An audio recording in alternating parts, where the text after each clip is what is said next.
Alhamdulillah, Alhamdulillahirabbil alamin. Asbahna ala fitratil Islam wa ala kalimatil ikhlas wa ala dini nabiyina Muhammadin sallallahu alaihi wasallam wa ala millati abina Ibrahim hanifan muslima wa ma kana minal musyrikin. Asyhadu an la ilaha illallah wahdahu la syarika lah wa asyhadu anna Muhammadan abduhu wa rasuluh. Amma ba'du, teman-teman semuanya yang dirahmati oleh Allah. Alhamdulillah, pagi ini kita bisa kembali kajian di mana kami mengingatkan pada teman-teman semuanya bahwa semenjak Allah Subhanahu wa taala ciptakan alam semesta, baik itu bumi seisinya, langit seisinya, Allah Subhanahu wa taala juga telah jadikan peredaran hari ke hari, bulan ke bulan, sampai tahun ke tahun, sehingga ketika Allah Subhanahu wa taala berfirman, inna iddatash syuhuri 'indallahi 12 syahra, sesungguhnya di sisi Allah satu tahun itu ada 12 bulan. Teman-teman yang dirahmati Allah, sebagaimana kita hari ini mengenal kalender Qamariyah dengan bulan-bulan, ada Muharram, ada Safar, ada Rabiul Awal dan seterusnya. Sebetulnya nama-nama ini sudah muncul jauh sebelum lahirnya Nabi kita Muhammad SAW. Karena yang memberikan nama ini sebetulnya kakek Nabi yang kelima, memberikan nama-nama bulan.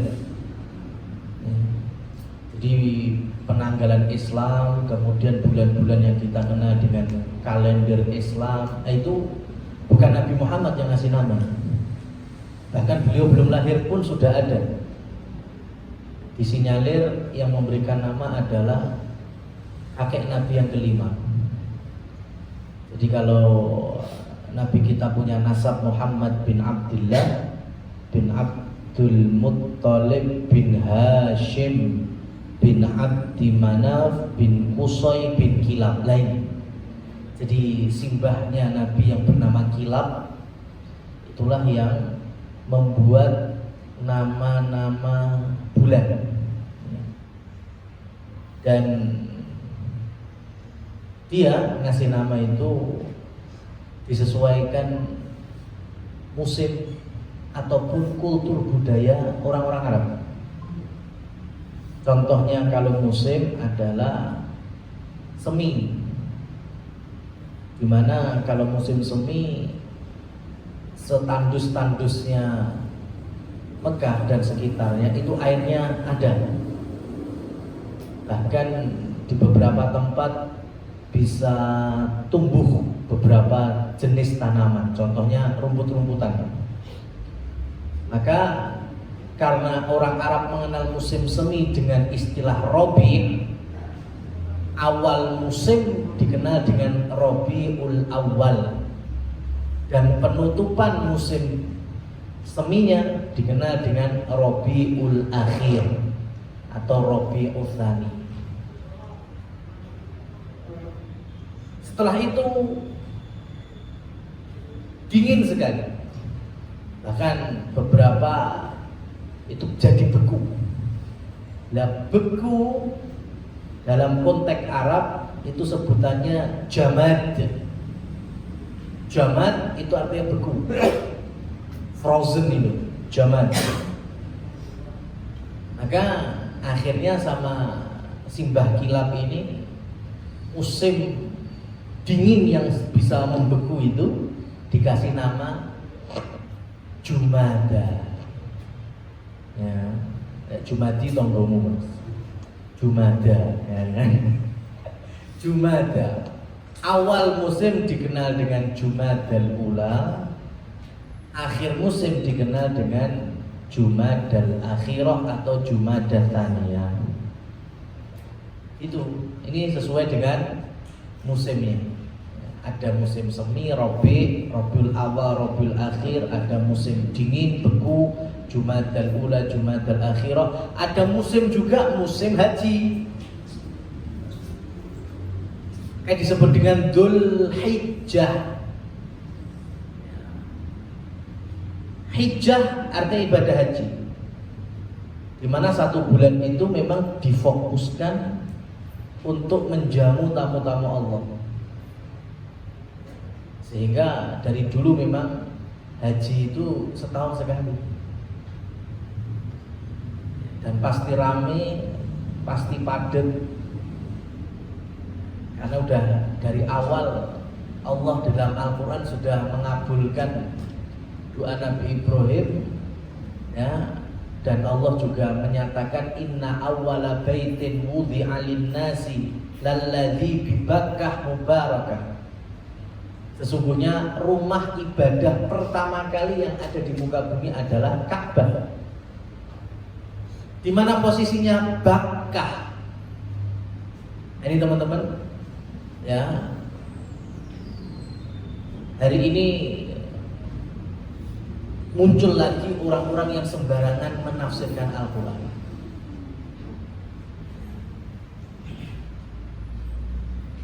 Dari dulu para ulama di kalangan sahabat, tabi'in, tabi'ut tabi'in, generasi imam-imam madhab, mereka hanya punya makna satu. Ketika Allah berfirman rumah ibadah pertama di muka bumi adalah Ka'bah yang Allah letakkan di Bakkah. Apa tafsirnya Bakkah? Mekah. Lah kok hari ini muncul orang menyebut bahwa di daerah Syam atau negeri Yordan hari ini, ya, mungkin teman-teman bisa familiar dengan destinasi wisata daerah Petra. Nah, itu ada kampung namanya Bakkah. Nah, kemudian si oknum ini menafsirkan selama ini kita salah. Yang dimaksud kiblat kaum muslimin bi Bakkah mubarakah itu bukan Mekah, tetapi Bakkah yang ada di Petra Yordan. Ya. Nah, ini sembarangan. Tidak ada pendahulu dari orang-orang saleh dari kalangan ahli tafsir, ahli hadis yang memahami seperti ini. Maka hati-hati, konsep agama itu bukan kreatifan bukan. Semakin copy paste dengan zaman sahabat itu yang lebih benar. Semakin kita menuhankan akal dan logika, mesti banyak salah. Kalau urusan dunia silakan, kreativitas itu didepankan nggak masalah. Untuk inovasinya apa silakan, tapi untuk agama nggak bisa. Contohnya ini, ya. Wah, itu Bakkah itu ada kampung di Yordan, Bakkah namanya. Berarti aslinya di sana. Ya Allah, mana? Kok ruwet-ruwet, kowe wong ndi? Ya, orang Arab paling gampang. Ya, orang Arab itu nggak ada pelajaran tajwid, nggak ada, Mas. Pelajaran makhorijul huruf itu nggak ada. Kenapa? Karena itu bahasa mereka. Sing belajar tajwid itu apa? Awake dhewe. Karena bukan orang Arab. Belajar makhorijul hurufnya. Ya. Sehingga ketika kita belajar tajwid tahu, oh ternyata ba sama mim itu sama tempat keluar hurufnya, makhrajnya sama, yaitu bibir depan. Cuma kalau kita pengen tebel atau mufakhomah, itu keluarnya ba. Tapi kalau kita pengen tipis atau yang murakkak, roki, itu keluarnya mim. Jadi orang Arab, apalagi orang Mekah, biasa nggak ngurus itu. Mau nyebut tebel Bakkah munculnya, mau nyebut tipis Mekah munculnya, selesai. Ya.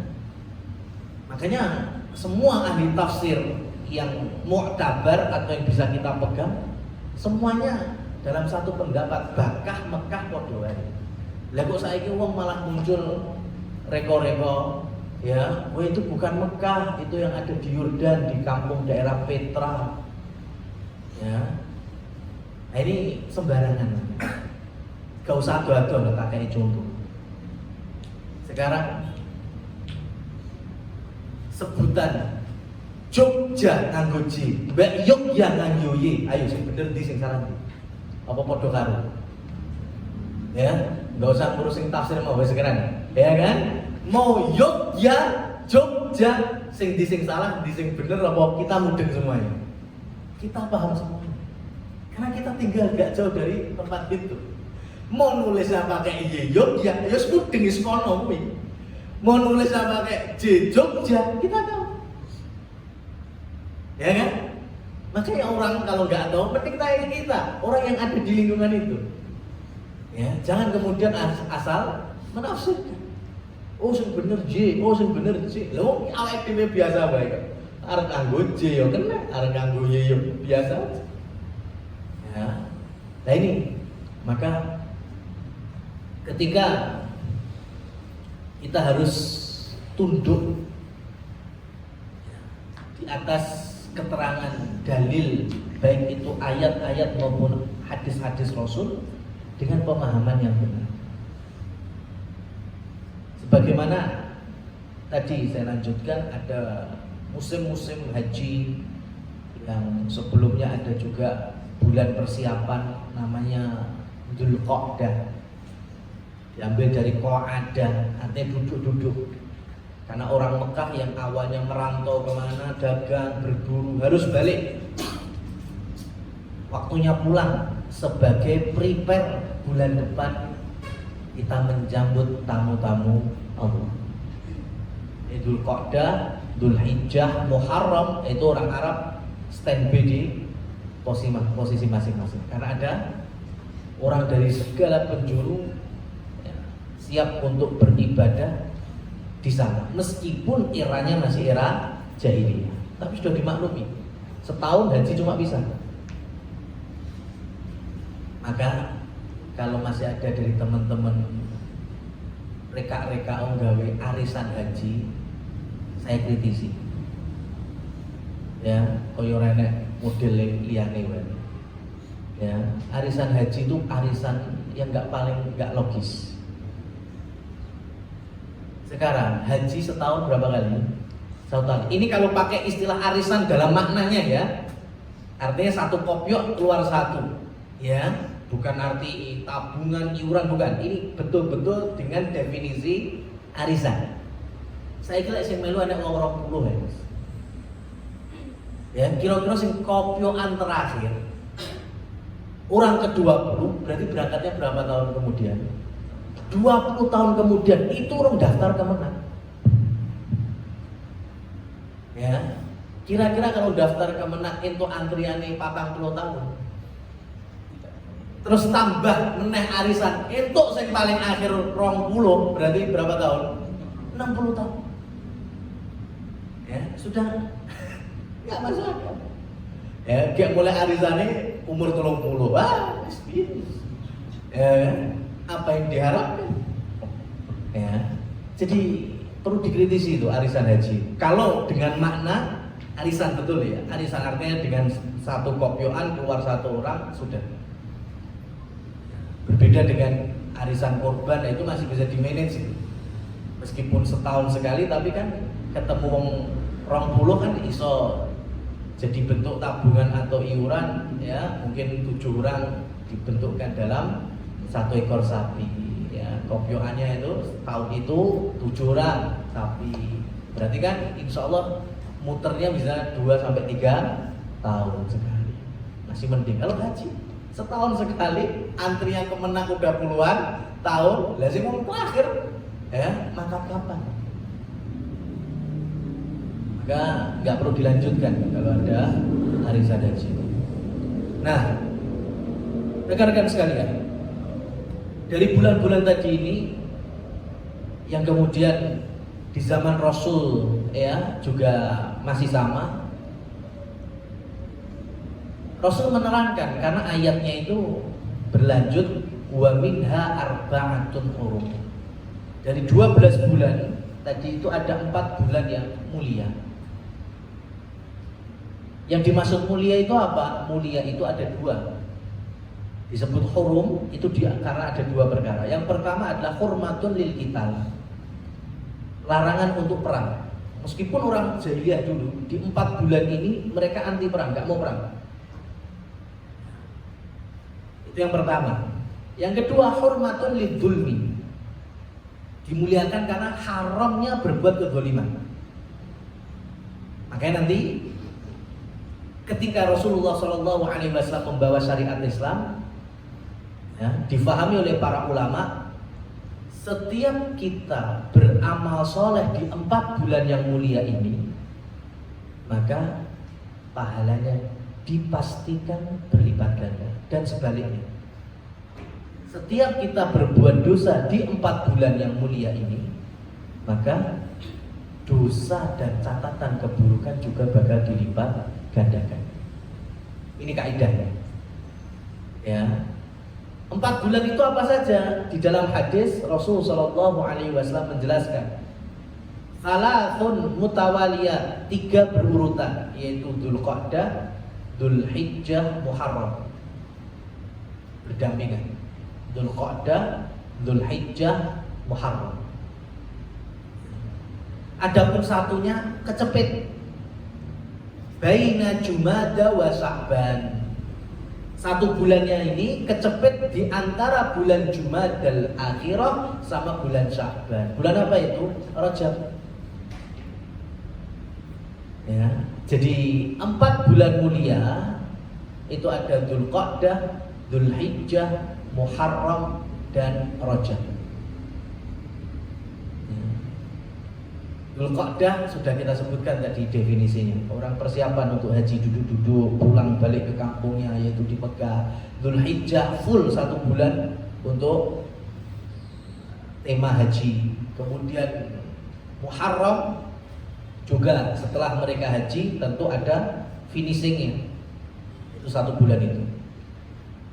Maka Rajab itu juga sama. Di jahiliyah itu sudah disebut Rajab, artinya karom. Karom itu mulia.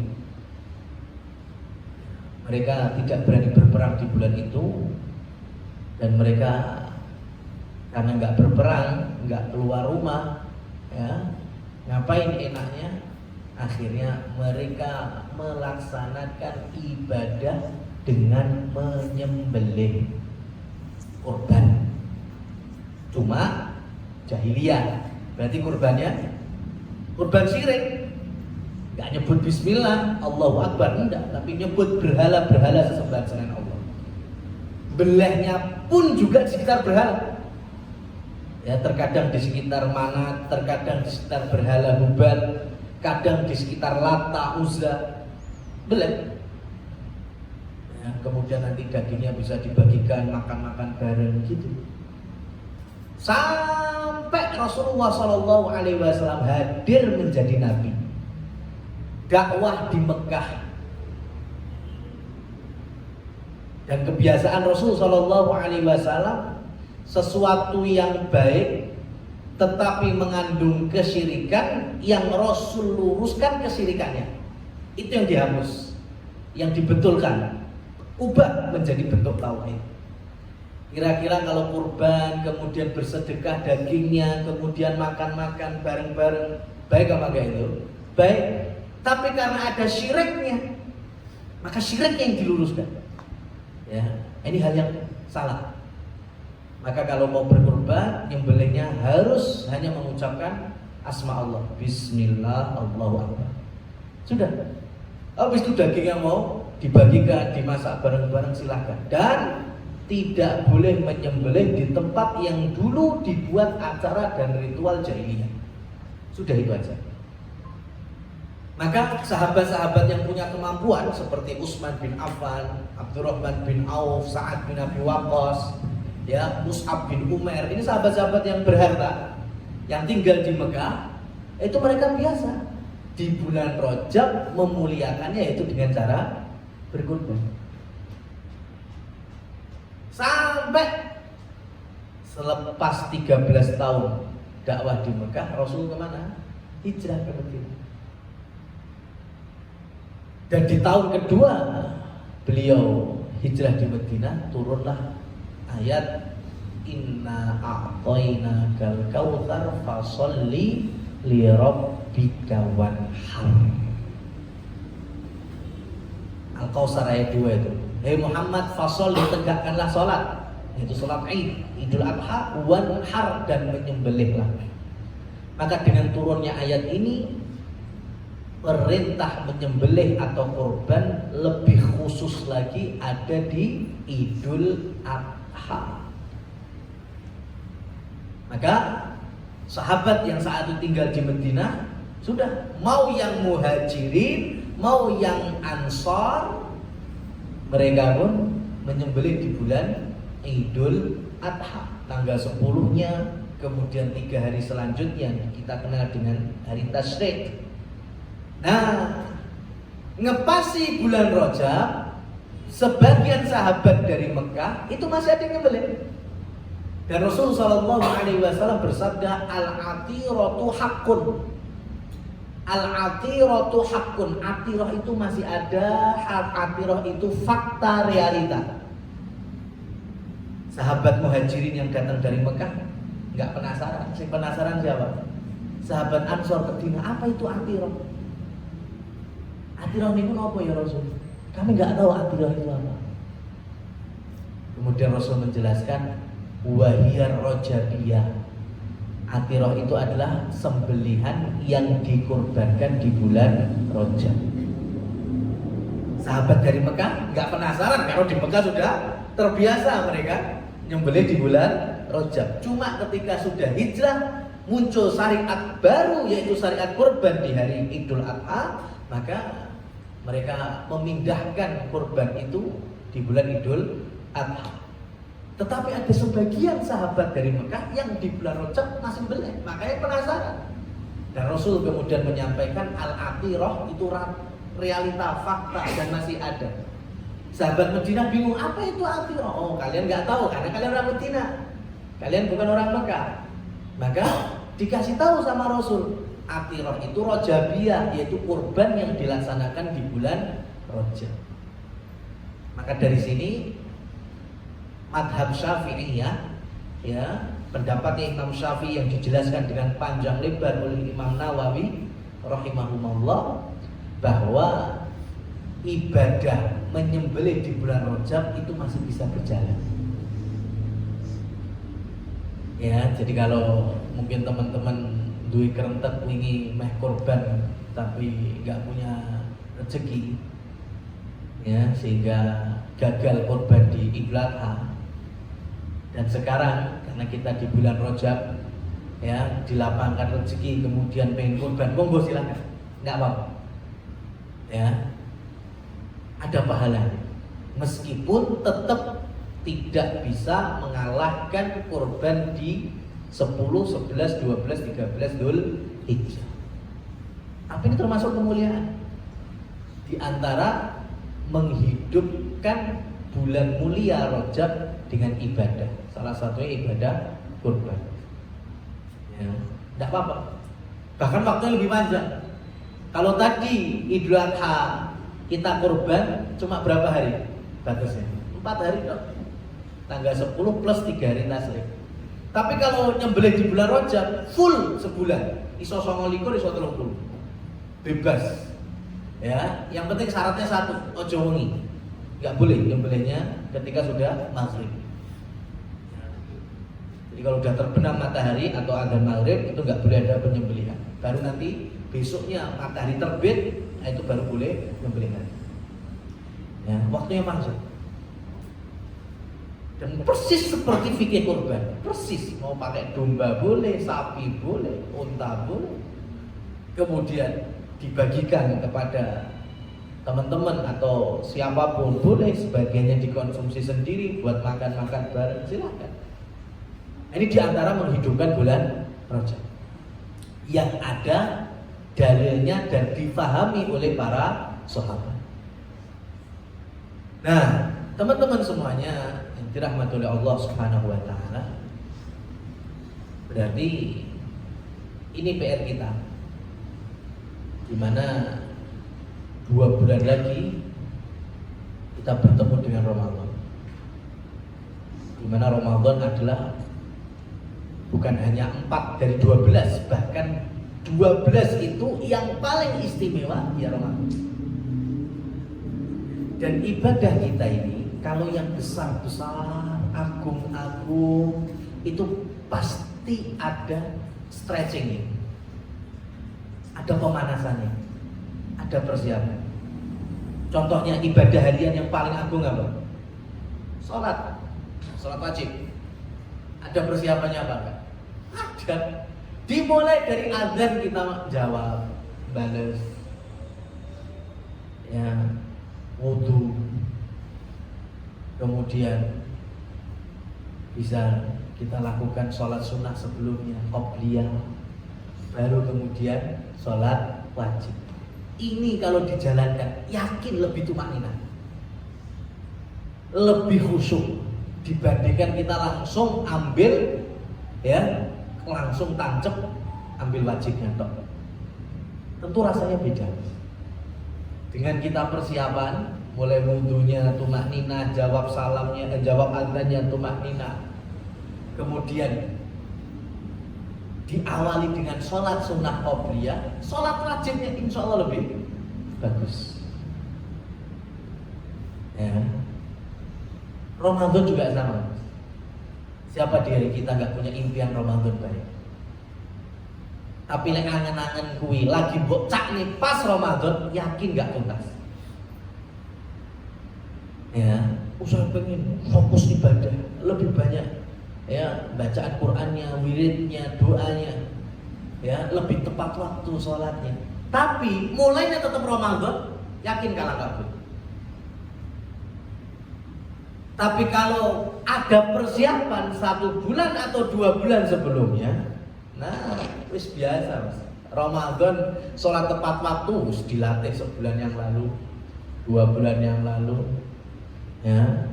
Pengen lebih baik bacaan Qur'annya, ya, karena sudah prepare sebulan yang lalu, 2 bulan yang lalu, beda. Maka para ulama banyak yang menyebut Rajab sahruz zar'i. Rajab itu bulan menanam. Wa Sya'ban syahrus saqi. Bulan Sya'ban bulan ngopeni tanduran. Habis nanam kan butuh dia sirami, dipupuk, itu Sya'ban. Bulan Ramadan syahrul hasadi, bulan kita manen usaha kita. Kita sudah bisa menikmati, ya, buah itu tumbuh, ya. Sudah bisa kita, ya, petik hasilnya. Jadi Ramadan itu kayak gitu. Startnya jangan di bulan Ramadan ya, tapi mulai Rajab, Sya'ban, Ramadan. Ada juga yang menyebutkan dari ulama, Rajab itu syahrul ibadah. Bulan mulai ibadah kenceng-kencengnya. Wa Sya'ban, ya, adapun Sya'ban adalah syahrus syahadah. Maintenance dari ibadah yang sudah kita lakukan.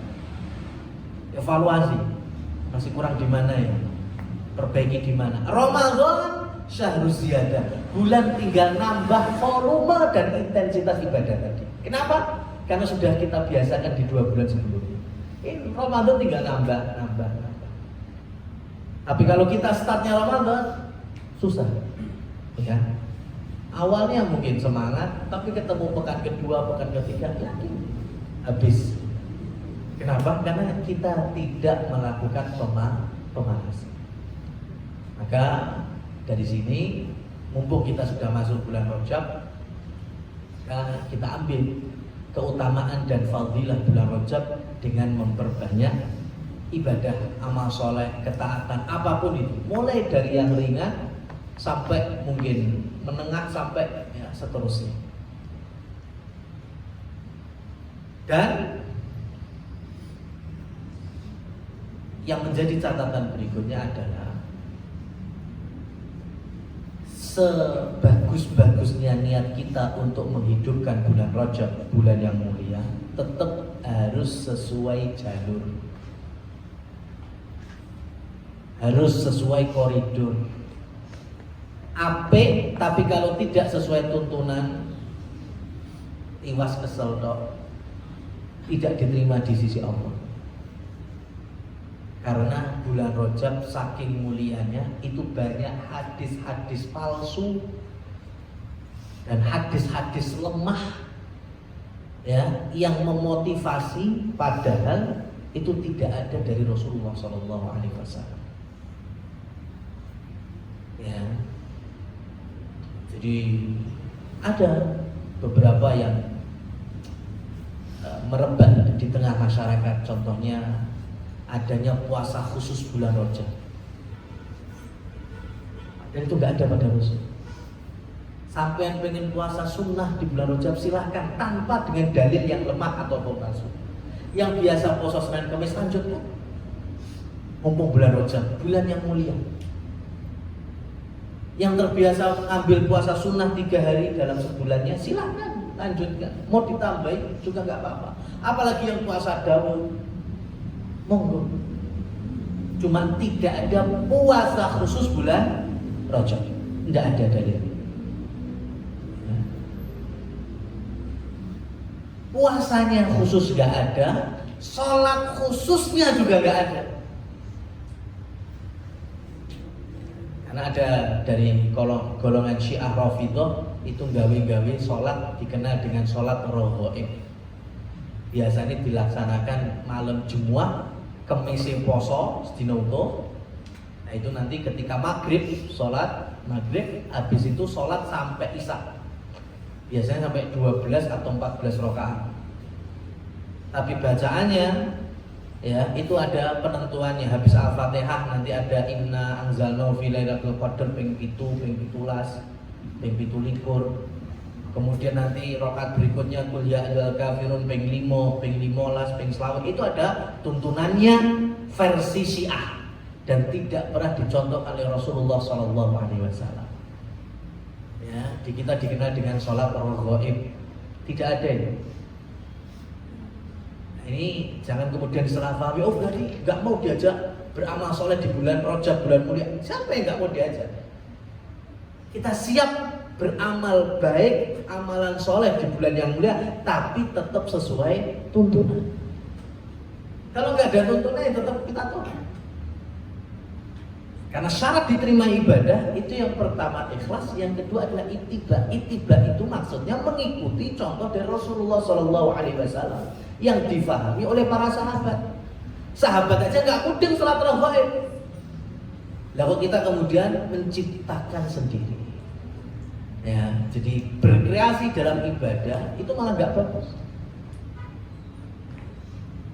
Apalagi yang sifatnya mahdhah itu jelas zatnya ibadah. Ya, sholat, puasa, zikir, ya, itu banyak sekali yang sudah dicontohkan.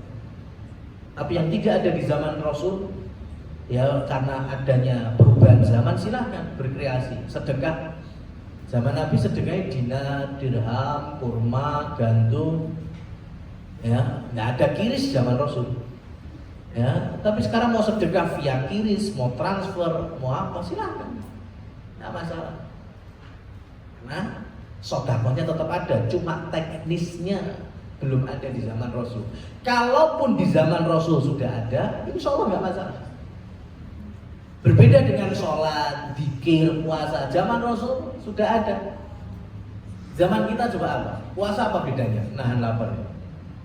Ya, sama aja. Zikirnya sama saja.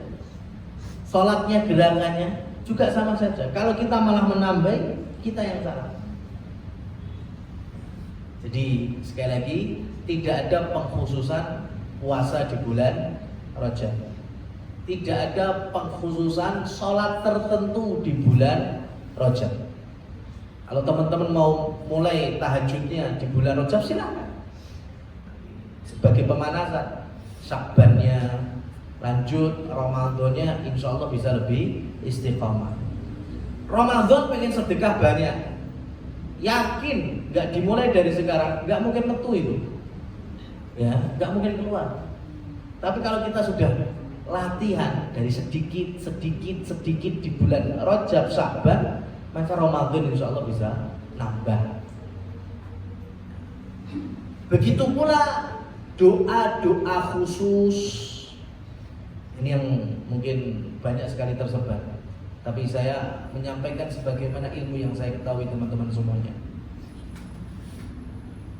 Mas, umpama saya berdoa pakai bahasa Indonesia, ya Allah, berkailah umurku, berkailah umur orang tuaku, keluargaku, ya, rahmatilah mereka,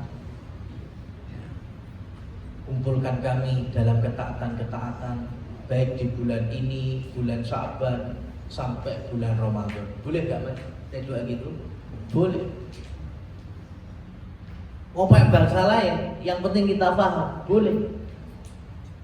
Karena ini doa umum. Mau saya baca di bulan Rajab, mau saya baca di bulan Muharram, ya, atau mungkin Ramadan apa? Syawal. Ya Allah, berkailah umur kami, ya, umur saudara-saudara muslimin kami, ya, dan pertemukan lagi kami sampai Ramadan berikutnya dan berikutnya. Boleh nggak doa seperti itu? Boleh. Umum itu. Ya, doa umum. Ini versi Indonesia. Versi Arabnya, saya kasih pamannya. Ini bulan Syawal ini. Allahumma barik lana fi Syawal, wa barik lana fi Dzulhijjah, wa ballighna Ramadan. Boleh nggak? Boleh. Karena ini doa umum. Ya Allah, berkahi umur kami di bulan Syawal, bulan Dzulhijjah, dan pertemukan sampai bulan Ramadan. Ya, lagi Ramadan lagi dan seterusnya. Silahkan, nggak masalah. Begitu juga hari ini. Teman-teman pengen berdoa Allahumma barik lana fi Rajab, wa barik lana fi Sya'bana, wa ballighna Ramadhana. Boleh? Boleh. Cuma satu pesan saya, jangan diyakini kalau doa ini hadis. Karena ini bukan hadis. Ya, ini bukan hadis Nabi. Tapi kalau mau dibaca sebagai doa secara umum, boleh. Tapi kalau kita berkeyakinan ini datang dari lisan Nabi, itu yang bahaya. Nabi tidak pernah mengucapkan ini. Ya, secara sanad periwayatannya ini lemah sekali.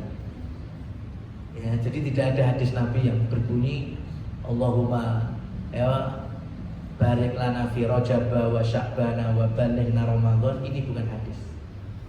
Tapi kalau kita gunakan sebagai doa, baik, lafaz-lafaznya baik, maka silakan, enggak apa-apa. Ya, cuma satu, jangan diyakini sebagai hadis. Ya, itulah mungkin beberapa tips bagaimana kita menghidupkan bulan Rajab dan menghindari dari ibadah-ibadah yang merebak, padahal itu tidak ada contohnya dari baginda Nabi Muhammad SAW. Waktu kami kembalikan kepada pembawa acara. Baik, demikian materi kajian yang disampaikan oleh Ustadz Iqbal Mu'ammar. Untuk rekan-rekan yang mau bertanya,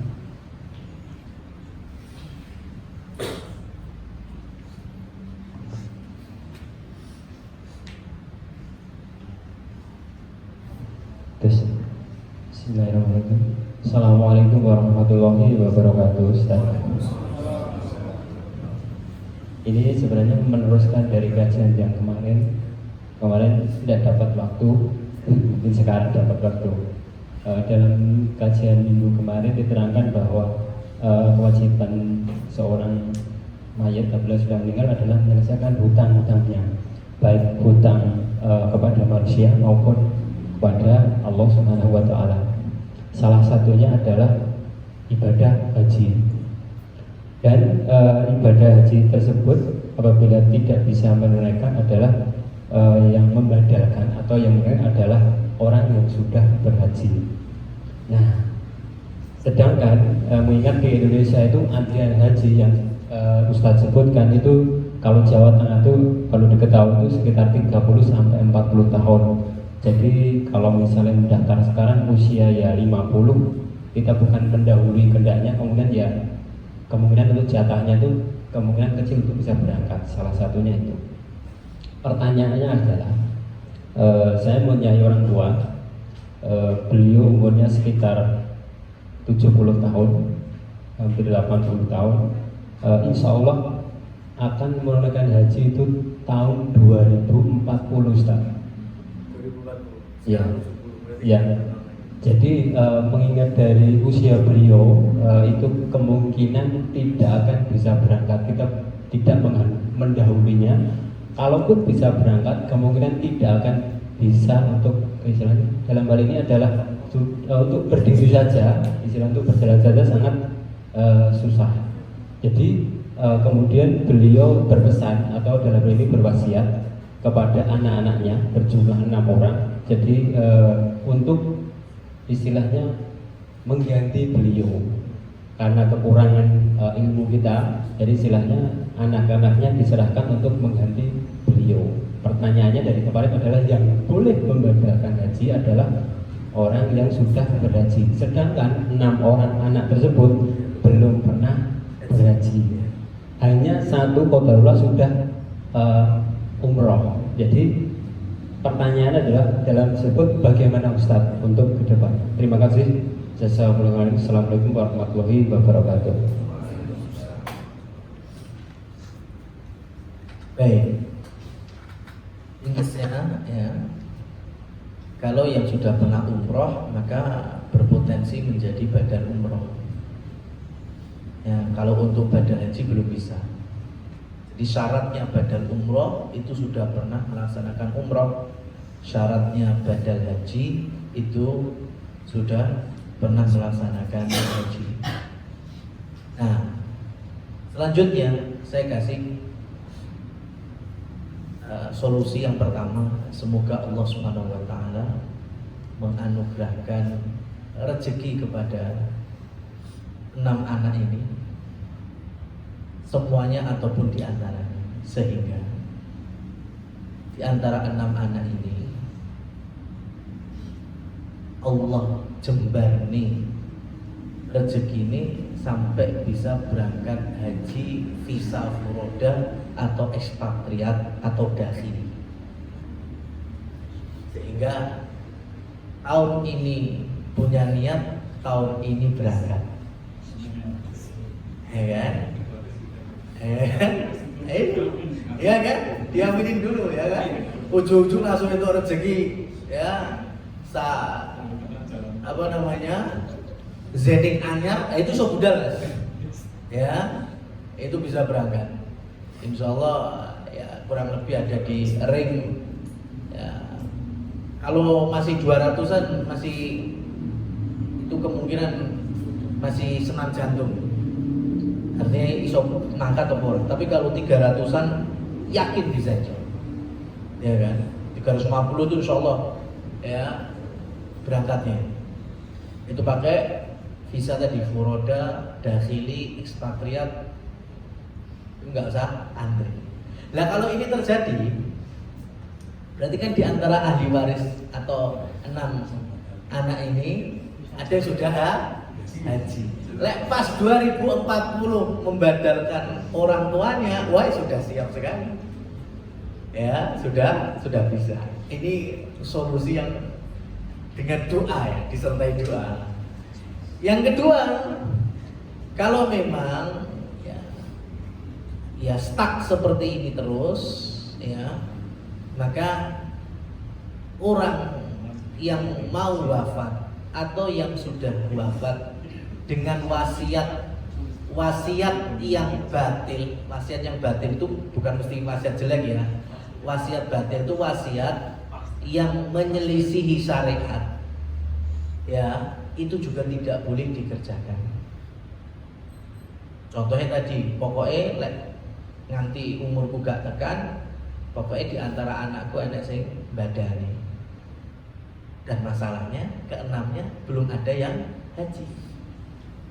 Dan gak mungkin ya berangkat dengan niat haji untuk ayahnya padahal dia sendiri belum. Nah, ini menyelisihi namanya. Maka kalaupun ada wasiat seperti ini, maka tidak wajib atau bahkan tidak boleh untuk dilaksanakan. Karena memang enggak mungkin. Karena 6 dari putra-putranya belum haji. Maka kembali kepada keterangan pekan lalu, cari orang yang sudah pernah haji untuk kemudian diongkosi atau diberikan uang lelahnya, ya kita ambil jasanya untuk menghajikan atas nama orang tua kita. Wallahu a'lam bishawab. Jelas ya, soalnya.